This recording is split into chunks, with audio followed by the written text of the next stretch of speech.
ഈശോമിശിഹായി സ്തുതിയായിരിക്കട്ടെ. എൻ്റെ പേര് ടോണി ഫ്രാൻസിസ്. ഇതെൻ്റെ ഭാര്യ ഡിംപിൾ ജോസഫ്. ഞങ്ങൾ മാൾട്ടയിലാണ് കുടുംബമായിട്ട് താമസിക്കുന്നത്. ഞങ്ങൾക്ക് ലഭിച്ച ദൈവാനുഗ്രഹങ്ങളെയും ഞങ്ങളിൽ വന്ന മാറ്റങ്ങളെയും ദൈവത്തിന് മഹത്വപ്പെടുത്തി സാക്ഷ്യം നൽകാനാണ് ഞങ്ങളിന്ന് വന്നിരിക്കുന്നത്. 2023 ഡിസംബറിൽ ഞങ്ങൾ എൻ്റെ അനിയൻ്റെ കല്യാണത്തിന് വേണ്ടി നാട്ടിൽ വരുമ്പോഴാണ് ഞങ്ങൾ ആദ്യമായിട്ട് ഉടമ്പടി എടുക്കുന്നത്. അന്ന് ഉടമ്പടി എന്താണെന്ന് പോലും എനിക്കറിയത്തില്ല. ഞാനും എൻ്റെ ഒരു കസിനുമായിട്ടാണ് ഞാൻ വരുന്നത്. നമ്മുടെ എല്ലാവരുടെയും വ്യക്തിപരമായ നിയോഗങ്ങൾ സമർപ്പിക്കുക, അനുഗ്രഹം നേടുക എന്ന് മാത്രം ചിന്തിച്ചുകൊണ്ടാണ് ഞാൻ ഉടമ്പടി എടുക്കാൻ വന്നത്. പിന്നെ എൻ്റെ കസിന് 2.5 വർഷമായിട്ട് കുഞ്ഞുങ്ങളില്ലായിരുന്നു. അപ്പം ഞാൻ അവളെയും കൂട്ടി നീയോടെ വാ, ഉടമ്പടി എടുക്കാം, നിയോഗം വെക്കാം. ഒപ്പം ഞാൻ എൻ്റെ കസിൻ്റെ ഈ സങ്കടവും നിയോഗമായിട്ട് വെച്ചു. അതിനു മുമ്പേ ഡിസംബറിൽ എൻ്റെ വൈഫ് പ്രഗ്നൻ്റ് ആയിരുന്നു, എനിക്കറിയാമായിരുന്നു. അപ്പം ഞാൻ ആദ്യത്തെ നിയോഗം തന്നെ വെച്ചു. പൂർണ്ണമായൊരു സുഖപ്രസവത്തിലൂടെ എനിക്കൊരു കുഞ്ഞിനെ നൽകാൻ വേണ്ടി എൻ്റെ ആദ്യത്തെ നിയോഗം തന്നെ അതായിരുന്നു. 2ാമത് എൻ്റെ കസിനൊരു കുഞ്ഞ് വേണം. 3ാമത് എൻ്റെ അനിയനൊരു ജോലി വേണം. 4 ഞങ്ങളുടെ കുടുംബജീവിതം വിശദീകരിക്കപ്പെടണം. 5 എൻ്റെ ഒരു കസിന് അത്യാവശ്യം പ്രായമായിരുന്നു. ഇതെല്ലാം നിയോഗം പറഞ്ഞിട്ട് ഞങ്ങൾ ഉടമ്പടി എടുത്തു. ഞാൻ എൻ്റെ അനിയൻ്റെ കല്യാണവും കഴിഞ്ഞ് ഞങ്ങൾ തിരിച്ച് മാൾട്ടയിൽ ചെന്നു. മാൾട്ടയിൽ ചെന്നിട്ട് അവിടെ നമുക്ക് 5ാം മാസം അനോമലി സ്കാനുണ്ട്, അതായത് കുഞ്ഞിൻ്റെ ഡീറ്റെയിൽഡ് സ്കാനിങ്.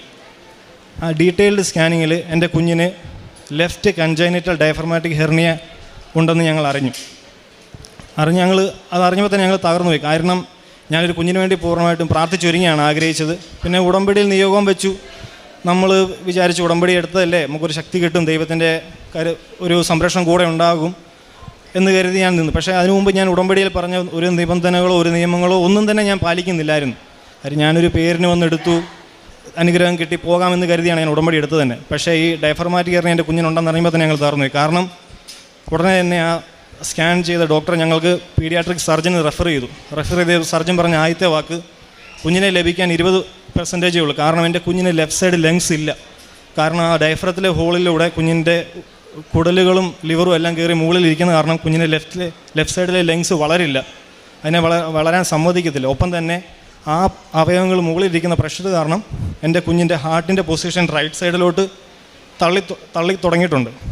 അപ്പോൾ ഉടനെ തന്നെ പറഞ്ഞു, ഇവിടുന്ന് ഞങ്ങൾക്ക് UK പോകണം. കാര്യം ഒരു ബലൂൺ ഇൻസേർഷൻ എന്ന് പറയുന്നൊരു സർജറി ഉണ്ട്. അതായത് കുഞ്ഞിനെ ഉദരത്തിലിട്ടുകൊണ്ട് തന്നെ കുഞ്ഞിൻ്റെ വായിലൂടെ ഒരു അരിമണി പോലൊരു ബലൂൺ കുഞ്ഞിൻ്റെ ശ്വാസകോശത്തിലോട്ട് ഇറക്കും. അത് ഈ ഹെർണിയ മാറ്റാനല്ല, ഈ വളർന്നിരിക്കുന്ന ലങ്സിനെ കൂടെ ഈ പ്രഷർ ചെന്ന് അതിൻ്റെ വളർച്ചയും കൂടെ ബാധിക്കാതിരിക്കാൻ വേണ്ടി മാത്രമാണ്. പക്ഷേ അത് ഇത്ര വീക്കിനുള്ളിൽ അത് ചെയ്തില്ലെങ്കിൽ അതും സക്സസ്ഫുൾ ആകത്തില്ല. പക്ഷേ ഡോക്ടർ പറഞ്ഞു, അതിന് UK എന്നൊരു ഡോക്ടർ ഞങ്ങൾ മാൾട്ടയിൽ വരും. എൻ്റെ വൈഫ് അവിടുത്തെ നേഴ്സാണ്. ആ ഡോക്ടർ സ്കാൻ ചെയ്തിട്ട് ആ ഡോക്ടറിൻ്റെ ഫൈൻഡിങ്സ് അനുസരിച്ചിട്ടേ നമുക്ക് UK പോകണോ വേണ്ടയോ എന്ന് കൺഫേം ചെയ്യാൻ പറ്റത്തുള്ളൂ. പക്ഷേ ഞങ്ങളോട് പറഞ്ഞു അതിന് മുമ്പേ UK വിസ എല്ലാം എടുത്ത് പ്രിപ്പയർ ആയിട്ട് ഇരിക്കാൻ പറഞ്ഞു. അന്ന് തൊട്ട് ഞങ്ങൾ ഉടമ്പടിയിൽ എന്തൊക്കെ നിബന്ധനകൾ പറഞ്ഞിട്ടുണ്ടോ, എന്തെല്ലാം കാര്യം ചെയ്യണമെന്ന്, അതായത് നമ്മളെ രൂപപ്പെടുത്താൻ വേണ്ടി പറഞ്ഞ എല്ലാ കാര്യങ്ങളും ഞങ്ങൾ പൂർണ്ണ മനസ്സോടെയും പൂർണ്ണ ഹൃദയത്തോടെയും ചെയ്യാൻ തുടങ്ങി. അതായത് 5:30 എഴുന്നേറ്റ് നമ്മൾ പ്രത്യക്ഷീകരണ പ്രാർത്ഥന തൊട്ട് ഓരോ ദിവസവും നമുക്കൊരു വാശിയായിരുന്നു, ഇന്ന് എത്ര പേരെ സഹായിക്കാൻ പറ്റും, അല്ലെങ്കിൽ എത്ര പേർക്ക് നന്മ പ്രവൃത്തി ചെയ്യാൻ പറ്റും. അന്ന് തൊട്ട് പിന്നെ ഞങ്ങളൊരു ദിവ്യബലി മുടങ്ങിയിട്ടില്ല. എൻ്റെ വൈഫ് ഡ്യൂട്ടിക്ക് പോകുമ്പോൾ ഞാൻ രാവിലത്തെ കുർബാന കൂടും. ഇനി ഇൻ കേസ് ഞാനൊരു ഡ്രൈവറാണ്, അപ്പം അവിടെ ജോലി ചെയ്തുകൊണ്ടിരുന്നത്. അപ്പോൾ എന്തെങ്കിലും കാരണവശാൽ എനിക്കൊരു ദിവ്യബലി മുടങ്ങിപ്പോയി ഞങ്ങൾ ഇരുന്ന് ഓൺലൈനിൽ കൂടെ ദിവ്യബലി കാണും. ചൊവ്വാഴ്ച ദിവസം അച്ഛൻ്റെ ധ്യാനം കൂടുന്ന സമയത്ത് ഞാൻ ഒരു നേരം ഉപവസിക്കും. വൈഫിന് പക്ഷേ ഡ്യൂട്ടി കാണും, പക്ഷേ ഞാനാണ് ഉപവസിക്കുന്നത്. പിന്നെ ഡ്രൈവർ ആയതുകൊണ്ട് തന്നെ ഏതെങ്കിലും ഒരു മനുഷ്യനോ അല്ല പാവപ്പെട്ടൊരു സൈഡിൽ നിൽക്കുമ്പോൾ ഞാൻ അവരെ ഫ്രീ ആയിട്ട് വണ്ടിയെ കയറ്റി അവർ പറയുന്ന സ്ഥലത്ത് കൊണ്ട് 1 രൂപ പോലും മേടിക്കാതെ ഞാൻ അവരെ ഡ്രോപ്പ് ചെയ്യുമായിരുന്നു. പിന്നെ വരുന്ന സാക്ഷ്യങ്ങൾ ഞാൻ ഷെയർ ചെയ്ത് തുടങ്ങി. അതിനു മുമ്പ് ഞാനൊരു സാക്ഷ്യവും കണ്ടിട്ടുമില്ല, ഞാൻ ആർക്കും ഷെയർ ചെയ്തിട്ടുമില്ല. പിന്നെ തൊട്ട് ഞാൻ ധ്യാനത്തിൻ്റെ ആ സ്റ്റേറ്റസ് ആണെങ്കിലും വരുന്ന സാക്ഷ്യങ്ങളാണെങ്കിലും ഞാൻ പൂർണ്ണ മനസ്സോടെ തന്നെ ഇതുപോലെ എന്തെങ്കിലും സങ്കടപ്പെടുന്ന ആരെങ്കിലും ഉണ്ടെങ്കിൽ അവർക്ക് അയച്ചു കൊടുക്കാൻ തുടങ്ങി. പിന്നെ തൊട്ട് ആരുടെയും സങ്കടം കേൾക്കുമ്പം ഞാൻ അവർക്ക് വേണ്ടി എൻ്റെ സങ്കടമാക്കി ഞാൻ എങ്ങനെ പ്രാർത്ഥിക്കുന്നു, ഞാൻ അതുപോലെ അവർക്ക് വേണ്ടിയും പ്രാർത്ഥിക്കാൻ തുടങ്ങി. അങ്ങനെ പ്രാർത്ഥിച്ച് UK നിന്ന് ആ ഡോക്ടർ വന്ന് ആ ഹോളിൻ്റെ മെഷർമെൻ്റ് എടുത്തപ്പോൾ പറഞ്ഞു, ഞങ്ങൾക്ക് UK പോകേണ്ട ആവശ്യമില്ല, കാര്യം അത് ചെറിയൊരു ഹോളാണ്, അതുകൊണ്ട് നിങ്ങൾ UK പോകണ്ടെന്ന് പറഞ്ഞു. അത് ഞങ്ങൾക്ക് ഭയങ്കര ഒരു ആശ്വാസമായിരുന്നു. കാര്യം ഇവിടുന്ന് UK പോകാം, അവിടുന്ന് പിന്നെ ഇത് ചെയ്യുക, ഇതിനെല്ലാം റിസ്ക് ഉണ്ട്. കാര്യം കുഞ്ഞ് വയറ്റ് വെച്ച് അബോട്ടായി പോകാം, വൈഫിന് കോംപ്ലിക്കേഷൻ ഉണ്ടാകാം.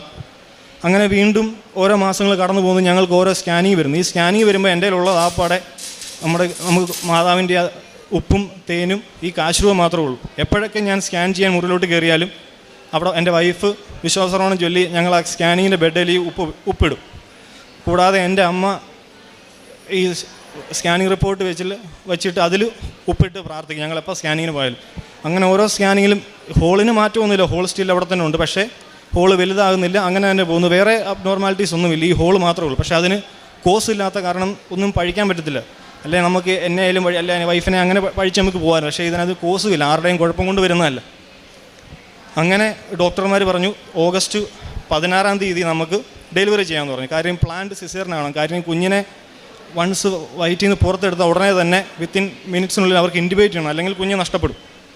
അപ്പോൾ ഞങ്ങളോട് പറഞ്ഞു ഓഗസ്റ്റ് 16 നമുക്ക് ഡെലിവറി നടത്താം എന്ന് പറഞ്ഞു. പക്ഷേ എൻ്റെ വൈഫിൻ്റെ ആഗ്രഹം ഓഗസ്റ്റ് 15 മാതാവിൻ്റെ ഒരു ദിവസം തന്നെ അവൻ ഡെലിവേർഡ് ആകണമെന്ന്. കാര്യം എൻ്റെ വൈഫിനെ അറിയാം, അന്ന് അവിടെ പബ്ലിക് ഹോളിഡേ ആണ്, മാതാവിൻ്റെ സ്വർഗ്ഗാരോഹണം കാരണം നമുക്കവിടെ പബ്ലിക് ഹോളിഡേ ആണ്. മെയിൻ സർജൻസോ ഡോക്ടേഴ്സോ ഒന്നും അവൈലബിൾ അല്ല, എല്ലാവരും ഒന്ന് ഓഫായിരിക്കും. എന്നാലും വൈഫ് അങ്ങനെ തന്നെ പ്രാർത്ഥിച്ചു.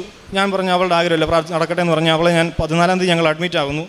ഞാൻ തിരിച്ച് വീട്ടിൽ വരുന്നു. വൈഫ് അന്ന് സ്റ്റേ, കാര്യം ഡെലിവറിക്ക് ശേഷം ഹസ്ബൻഡ് അവിടെ സ്റ്റേ ചെയ്യാൻ പറ്റത്തുള്ളൂ. 15 ഇതുപോലെ തന്നെ ഞാൻ രാവിലെ ചെല്ലുന്നു, ഞങ്ങൾ പ്രാർത്ഥിക്കുന്നു, ഒരുമിച്ച് പ്രാർത്ഥിക്കുന്നു. ഞാൻ വൈകുന്നേരം തിരിച്ച് വീട്ടിൽ വന്നപ്പോഴേക്കും 9 മണിയായപ്പോൾ കുഞ്ഞ് ഫ്ലൂയിഡ് ബ്രേക്ക് ചെയ്തു. കാരണം എനിക്ക് ടെൻഷനായി പോയി. കാര്യം നമ്മൾ പ്ലാൻഡ് സിസേറിനായപ്പം മെയിൻ എക്സ്പേർട്സ് ആയിരിക്കും ഈ സർജറി എല്ലാം ചെയ്യുന്നത്. അവർ പിറ്റേ ദിവസം രാവിലത്തേക്ക് ഫസ്റ്റ് സർജറി എന്ന് വെച്ചതാണ്. പക്ഷേ അപ്പോഴേക്കും ഡോക്ടേഴ്സ് ഒന്നുമില്ല, മെയിൻ സർജൻസ് ഇല്ല, ഡെലിവറി ചെയ്യുന്ന ഡോക്ടേഴ്സ് ഒന്നുമില്ല, ഓൺ കോൾ ഉള്ളവർ മാത്രമേ ഉള്ളൂ. പക്ഷേ എൻ്റെ അന്ന് ആകെപ്പാടുള്ളത് മാതാവിൻ്റെ അടുത്ത് ഉടമ്പടി കാശുരൂപമാണ്. വൈഫ് വിളിച്ച് പറഞ്ഞു ഇപ്പോൾ തന്നെ സർജറി ആവും, കാര്യം ഫ്ലൂയിഡ് ബ്രേക്കാണ്, കുഞ്ഞിന് ഈ കണ്ടീഷനുള്ള കാരണം അധികം വെക്കാൻ പറ്റത്തില്ല.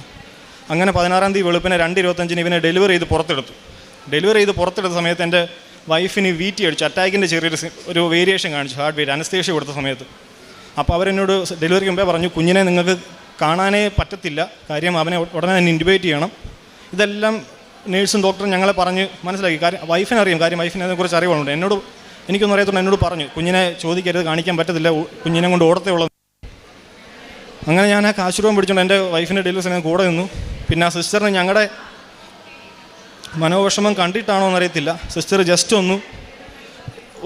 ഇങ്ങനെ ജസ്റ്റ് ഒന്ന് കാണിച്ചു. അപ്പോഴേക്കും എൻ്റെ കുഞ്ഞിൻ്റെ മുഖമൊക്കെ അങ്ങ് ഇരുണ്ടി. കാര്യം അവൻ റിയലി സിക്കാണ്, അവന് ബ്രീത്ത് ചെയ്യാൻ പ്രോബ്ലം ഉണ്ട്, അവന് അവൻ കരഞ്ഞിട്ടില്ല.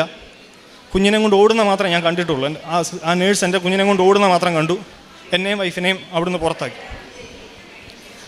ഞങ്ങൾ ഇതിൽ നിന്നൊക്കെ ഒരു പ്രതീക്ഷ തന്നത്, ഒരു ദിവസം ഇവളുടെ ഒരു സൂപ്പർവൈസർ നേഴ്സ് പറഞ്ഞായിരുന്നു നിനക്ക് ദൈവം വിധിച്ചതാണ്, ഈ കുഞ്ഞിനെ തരും, അല്ലെങ്കിൽ ദൈവം തിരിച്ചെടുക്കുമെന്ന്. ഇതെൻ്റെ വൈഫിന് ഭയങ്കര സങ്കടമായിരുന്നു. അതിൻ്റെ പിറ്റേ ദിവസം ഞങ്ങൾ ദിവ്യബലിക്കായി പള്ളിയിൽ പോയപ്പം ഒരമ്മച്ചി വന്നിട്ട് ഫീഡിംഗ് ബോട്ടിൽ ഒരു സെറ്റ് വന്ന് എൻ്റെ വൈഫിനെ കൊടുത്ത് പറഞ്ഞു ഇത് നിനക്കൊള്ളതാന്ന് പറഞ്ഞു. ഈ അമ്മച്ചി എവിടുന്ന് വന്നെന്നോ എങ്ങോട്ട് പോയെന്നൊന്നും ഞാൻ കരുതില്ല. കാരണം ഇവൾ അന്ന് കുർബാനയ്ക്ക് വരുന്നത് ആ അമ്മച്ചിക്ക് അറിയില്ല. ആ ഹോസ്പിറ്റലിലെ ചാപ്പിൽ 2 കുർബാനയുള്ളൂ, ഒന്ന് 6:30-ക്കും ഒന്ന് 7 മണിക്കും. വൈഫിന് ഓഫുള്ള ദിവസം ഞങ്ങൾ 7 മണിക്കകത്ത് കുർബാനയ്ക്കാണ് പോകുന്നത്.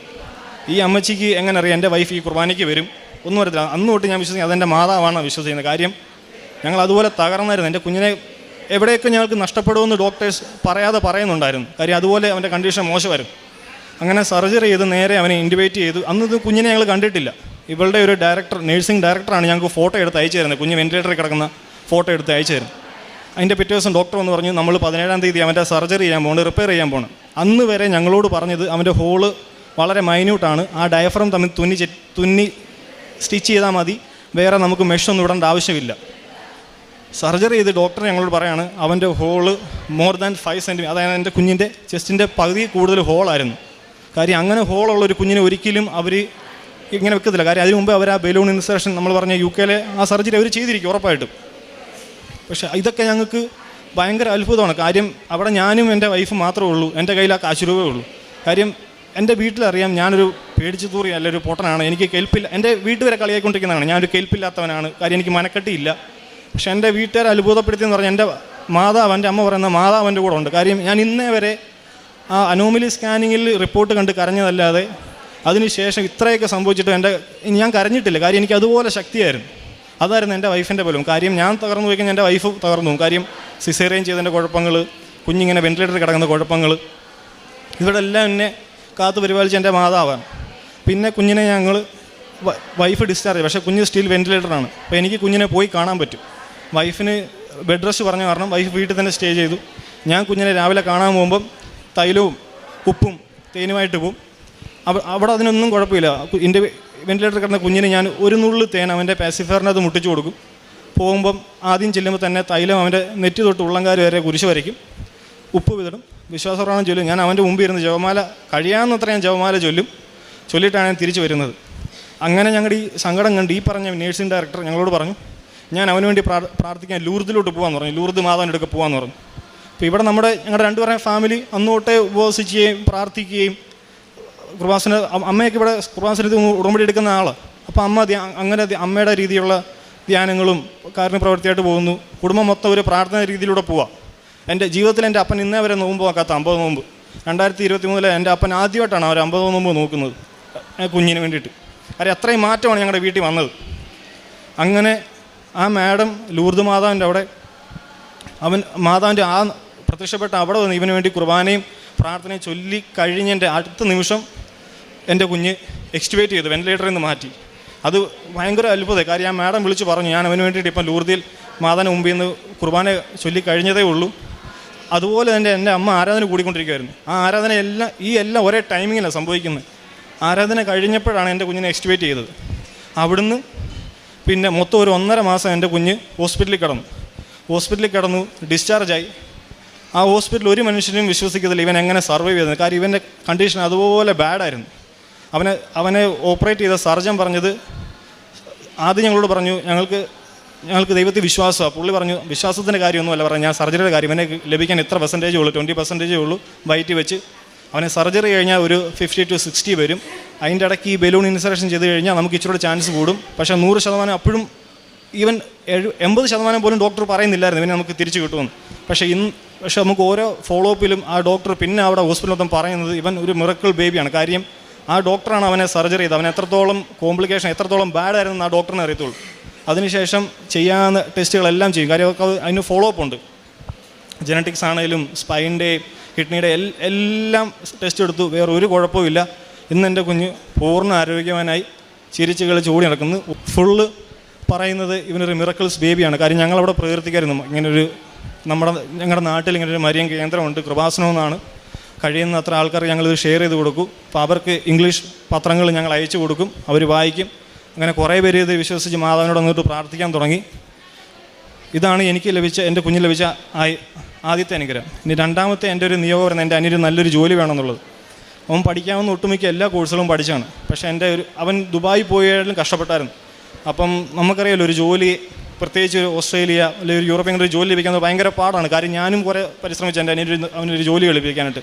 പക്ഷേ ഞാനൊരു നിയോഗത്തിൽ എഴുതിയിട്ടാണ്. പക്ഷേ ഈ അന്റോണിയോയുടെ കാര്യം കഴിഞ്ഞ് എൻ്റെ അടുത്ത കാര്യം നടക്കുന്ന എൻ്റെ അനിയന് ഓസ്ട്രേലിയയിൽ നല്ലൊരു ജോലി, അതായത് ഒരു ഏജൻസിയും അല്ല ഒന്നുമല്ല, ലിങ്ക്ഡിൻ പ്രൊഫൈൽ വഴി അവൻ്റെ എക്സ്പീരിയൻസ് കണ്ട് അവനെ ഫ്രീ ആയിട്ട് തന്നെ വേറെ ഒരു ഏജൻസിക്കും പൈസ കൊടുക്കാതെ എൻ്റെ അനിയന് ഓസ്ട്രേലിയയിൽ നല്ലൊരു ജോലി ലഭിക്കുകയും ചെയ്തു. എൻ്റെ കസിന് ഇതിനോടൊപ്പം തന്നെ എൻ്റെ കസിൻ പ്രഗ്നൻ്റായി. കസിൻ ആരോഗ്യമുള്ളൊരു കുഞ്ഞിനെയും ലഭിച്ചു. എൻ്റെ കല്യാണം ഡിലേ ആയുള്ള ചേട്ടൻ്റെ കല്യാണവും നടന്നു. ഇത്രയാണ് എൻ്റെ ഉടമ്പടിയിൽ ഞങ്ങളുടെ കുടുംബത്തിന് ലഭിച്ച അനുഗ്രഹങ്ങൾ. അമ്മയ്ക്കും തിരുമാരും 1000 നന്ദി. കാരുണ്യപ്രവർത്തികളായിട്ട് ഞാനും എൻ്റെ വൈഫ്, ഞാൻ പറഞ്ഞില്ല വൈഫ് നേഴ്സാണ്, അവിടെ അവളുടെ ഡ്യൂട്ടി ടൈം കഴിഞ്ഞാലും ചിലപ്പം ചില പേഷ്യൻസ് ഉണ്ട് റിലേറ്റീവ്സ് ഒന്നും ഇല്ലാതെ ആരും ഇല്ലാതെ, അവരോട് കൂടുതൽ ടൈം സ്പെൻഡ് ചെയ്യും. കാര്യം എൻ്റെ വൈഫ് ചെല്ലുമ്പോൾ അവർക്ക് ഭയങ്കര ഇഷ്ടമാണ്. അവളിങ്ങനെ അവരുടെ കാര്യങ്ങൾ ചോദിക്കും, കഥകൾ പറയും, നമ്മുടെ നാടിനെക്കുറിച്ച് പറയും, മാതാവിനെക്കുറിച്ച് പറയും. അവർക്ക് ഭയങ്കര ഇഷ്ടമാണ്. അങ്ങനെ ടൈം അവൾ സ്പെൻഡ് ചെയ്ത് അങ്ങനെ കാരുണ്യപ്രവൃത്തിയായി. ഞാനൊരു ഡ്രൈവർ ആയതുകൊണ്ട് നമ്മുടെ മലയാളികൾ സഹോദരങ്ങൾ ഒരുപാടുണ്ട്. ചിലർക്ക് ജോലി നഷ്ടപ്പെട്ടത്, ചിലർ ജോലി വന്നിട്ട് ശരിയാകാത്തവർ. അപ്പോൾ ഇവരൊക്കെ എവിടെയെങ്കിലും ബസ് സ്റ്റോപ്പിലോ അല്ലെങ്കിൽ ഏതെങ്കിലും വഴിയിലൊക്കെ കാണുമ്പോൾ ഞാൻ ചോദിക്കും, ചേട്ടാ എങ്ങോട്ടാണ് പോകണ്ടേ, ഞാൻ കൊണ്ടാക്കാം. അപ്പോൾ ഒരു പൈസ, ഞാൻ പറഞ്ഞു ഒരു പൈസയും വേണ്ട, ഞാൻ ഫ്രീ ആയിട്ട് അവർ പറയുന്ന ഏതാണോ സ്ഥലം അവിടെ ഞാൻ കൊണ്ടുവിടും. പിന്നെ വിശപ്പ് നമുക്ക് അറിയാമല്ലോ, ഒരു മനുഷ്യനെ കാണുമ്പോൾ പൈസ അല്ല ബുദ്ധിമുട്ടുള്ള, ഞാൻ അവർക്ക് ഭക്ഷണം മേടിച്ച് കൊടുക്കും. പിന്നെ മെയിനായിട്ട് ഞങ്ങൾ വന്നത് ദൈവീയമാറ്റം എന്ന് പറഞ്ഞാൽ എന്താണ് ദൈവം, അല്ലെ ദൈവത്തിൻ്റെ അത്ഭുതം എന്താണെന്ന് ഞങ്ങളുടെ കുടുംബം പൂർണ്ണമായിട്ട് മനസ്സിലാക്കി. ചിലപ്പം ഒരു മാറ്റമായിരിക്കും. ഞാൻ പറഞ്ഞില്ല, എൻ്റെ അപ്പൻ ഇന്നേ വരെ 50 നോമ്പ് നോക്കാത്ത എൻ്റെ അപ്പനാണ് ആദ്യമായിട്ട് പൂർണ്ണമായിട്ട് 50 നോമ്പ് നോക്കിയത്. ഇന്ന് അപ്പന് പ്രാർത്ഥിക്കാൻ ഇച്ചിരൂടെ അപ്പൻ പ്രാർത്ഥിക്കുന്നൊരു വ്യക്തിയാണ്. അപ്പം എൻ്റെ കൂടുതൽ തീഷ്ണമാണ് ഇന്ന് എൻ്റെ വീട്ടിലെ പ്രാർത്ഥന. അതുപോലെ എൻ്റെ സഹോദരനും അനിയത്തിയൊക്കെ പ്രാർത്ഥിക്കുന്നത് ഇപ്പോൾ ഞങ്ങൾ കൂടുതൽ തീഷ്ണമായ പ്രാർത്ഥനയിൽ. ഞങ്ങൾ കൂടുതൽ ഇപ്പം അവിടെ പോയ അത്ഭുതം എന്നല്ല ഞങ്ങൾ പറയാം, നിങ്ങൾ ദൈവത്തെ മനസ്സിലാക്കുക, ഇങ്ങനെയാണ് ഞങ്ങൾ പറയാറുള്ളത്. അല്ലാതെ അവിടെ പോയാൽ നിങ്ങൾക്ക് അത്ഭുതം ലഭിക്കും അതിനെക്കുറിച്ചൊന്നുമല്ല ഞങ്ങൾ പറഞ്ഞത്. നീ മനസ്സിലാക്കുക ദൈവം എന്താണ് ഉദ്ദേശിക്കുന്നത്, നമ്മൾ എന്താണ് കറക്റ്റാകേണ്ടത്.